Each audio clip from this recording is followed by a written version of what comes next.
Viewers, আপনি দেখছেন Moinul tutorial. আর মইনুল টিউটোরিয়ালে আপনাকে স্বাগত জানাই। তো আজকে টিউটোরিয়ালে দেখাবো কিভাবে ওয়ার্ডপ্রেস সাইটে আপনি পিএইচপি আপডেট করবেন। তো দেখুন, এখানে একটা রেড অ্যালার্ট এসেছে এবং বলতেছে যে পিএইচপি আপডেট রিকোয়ার্ড। কিন্তু এই ওয়ার্ডপ্রেসে কিন্তু এরকম পিএইচপি আপডেট করার কোনো অপশন নেই। এখানে যদি আপনি learn more about updating PHP click করলে আপনাকে যে পেজে নিয়ে যাবে, সেখানে কিন্তু অনেক ইচ্ছা কাহিনী লেখা, সঠিক গাইডলাইন্সই লেখা রয়েছে, কিন্তু আমাদের এটা বুঝতে খুব কষ্ট হয়, মানে আমরা এটা বুঝতে পারি না, অনেকেই বুঝতে পারি না।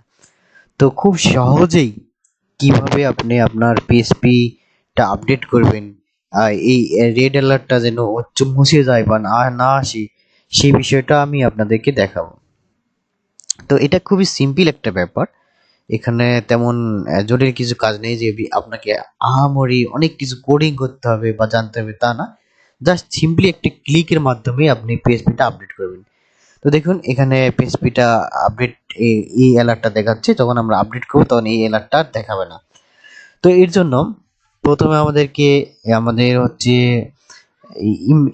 সি প্যানেলে যেতে হবে। তো আমরা সি প্যানেলে যাওয়ার জন্য আমি আমার হোস্টিং যে প্রোফাইলটা রয়েছে সেখানে আসছি। এখান থেকে আমি go to C panel, C প্যানেলে চলে গেলাম। সি প্যানেল লোড নিচ্ছে। তো এটা সি প্যানেল রিডাইরেক্ট হবে। তো জাস্ট আমরা সি প্যানেলে থেকে এই পিএইচপিটা আপডেট করে দেব। তো হ্যাঁ, আমরা আমাদের সি প্যানেলে প্রবেশ করেছি। এখন আপনাদেরকে আপনার যে সি প্যানেল রয়েছে সেই সি প্যানেলটাতে খুঁজতে হবে যে পিএইচপি নামে কোনো অপশন রয়েছে কিনা। যেমন এখানে দেখুন যে সিলেক্ট পিএইচপি ভার্সন, আমার এখানে রয়েছে যে সিলেক্ট পিএইচপি ভার্সন। আপনাকে এরকম আপনার হোস্টিং এর যে সি প্যানেলটা রয়েছে সেখানে খুঁজতে হবে যে সিলেক্ট পিএইচপি ভার্সন। তো এখানে আমরা জাস্ট ক্লিক করে দেব। আপনারা আপনাদের সি প্যানেলের এই অপশনে এসে এটা ক্লিক করে দেবেন।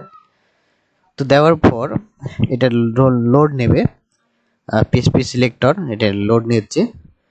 জাস্ট আমরা লোড নেওয়ার পর আমাদের যা কিছু এখানে রয়েছে ঠিক সেম রেখে আমরা কোনো চেঞ্জ করব না, পরিবর্তন করব না। জাস্ট এখানে দেখুন যে 7.2 এই কারেন্ট ভার্সনটা রয়েছে, কারেন্ট। তো এখানে স্ক্রল বাটনটা রয়েছে, আমরা স্ক্রল বাটনে ক্লিক করে এখানে 7 আমরা একটু বাড়ায় দিতে পারি, যেমন হচ্ছে 7.4 করে দিলাম। তো 7.4 করে দিয়ে হচ্ছে যদি আপডেট দেই, 7.4 কিন্তু এটা আপডেট হয়ে গেছে। এখন আমরা জাস্ট আমাদের ওয়ার্ডপ্রেসে যদি চেক করি, ওয়ার্ডপ্রেসকে রিলোড দেই, তাহলে আমরা কিন্তু আমাদের হচ্ছে আপডেট যে হয়েছে সেই ফলাফলটি দেখতে পাবো। তো আমরা রিলোড দিচ্ছি। তো এখন এটি কি দেখুন যে পিএইচপি আপডেট রিকোয়ারি রয়েছে। তা আমরা আবার হচ্ছে আমাদের সি প্যানেলটিতে যাচ্ছি, যেখানে আসলে দেখবো এখানে সেভ টেবের কোনো অপশন রয়েছে কিনা।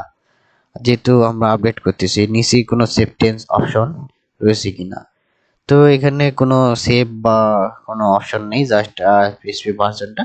তা আমরা আরো ভার্সনটাকে আরো বাড়াই দেব, যেহেতু এটা কাজ করতেছে না এখনো, এই অ্যালার্টটা রয়েছে, তাহলে আমরা এটার ভার্সনটাকে আরো বাড়াই দেব। তো এটা দেখুন, এটা ক্লিক করে দিচ্ছি, দিয়ে আমি এটাকে স্ক্রল করে নিচ্ছি, আমি 8 করে দেব।